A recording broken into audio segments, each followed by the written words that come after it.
CNN Zakaria, Biden should go back to Trump's immigration policies. This has to be so hard for him to be forced to say that. But go ahead and play this wonderful clip.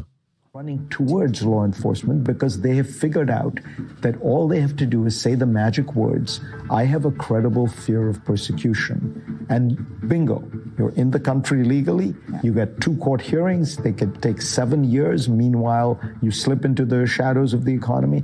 So the whole system is broken. And Biden needs to confront that and say, you know, we're going to have to reform the whole system. I would wish he'd do something much more extreme, like say the old asylum system is dead. No one is coming in through that process. You have to apply from your home country. Which was a Trump policy. Which was a Trump, and also the Mexico, you have to be in Mexico to apply. I think that's all correct. So strategically, you think that if Biden would tack towards Trump policies, he would have actually a better political chance? And it's also the right policy because the old asylum system is being gamed by millions. Vivek, thoughts? Look, I think that once a truth becomes so obvious, it becomes undeniable. So if you can't beat them, join them. That's effectively what you're seeing here.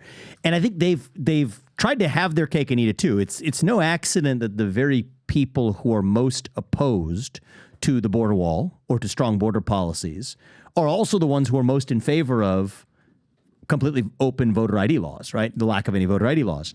So part of what they've been doing is for 10 years or more, importing voters and opposing mass deportations. They're opposing the export of voters. I know you're not supposed to say it that way, but that's the truth. Import as many long-run voters as you can, minimize the exports. But now when that's coming back to bite them, even with just the mainstream citizen population of the country, now they're at least using their verbiage to say, okay, we imported all of those potential long-run voters, but now just pretend like we actually intend to do the opposite. So that's what I see going on a little bit. And it's actually an interesting pattern, Patrick, because I wanted to comment on this.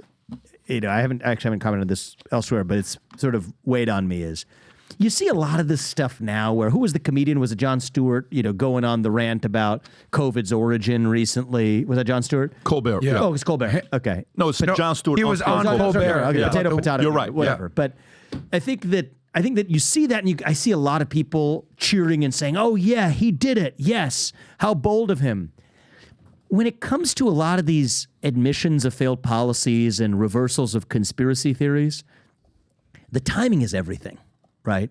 If you already do it after the effect of that policy has been born and everyone's already seen it for how terrible it is and the effect has already been negative, I don't think there's that much courage in then coming around and saying what you should have said 3 years ago.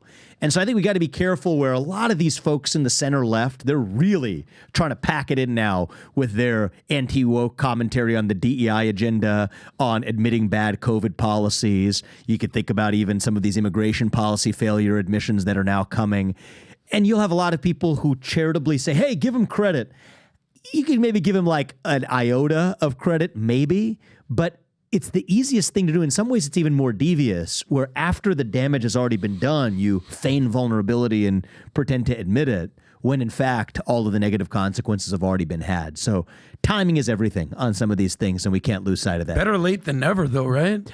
I would say better late than never if it's earnest. And in Fareed Zakaria's case, it looked like it was earnest, right? I think there's a cynical version of it where you actually would rather have it late and pretend like there was some kind of admission, but there's no consequence to you, and you're just using it to build a fake credibility. So better late than never, yes, as long as it's sincere. And if it's sincere, fine, I'll give you points for that. Not a lot of points, but I'll give you some. So if you like this clip and you want to watch another one, click right here. And if you want to watch the entire podcast, click right here.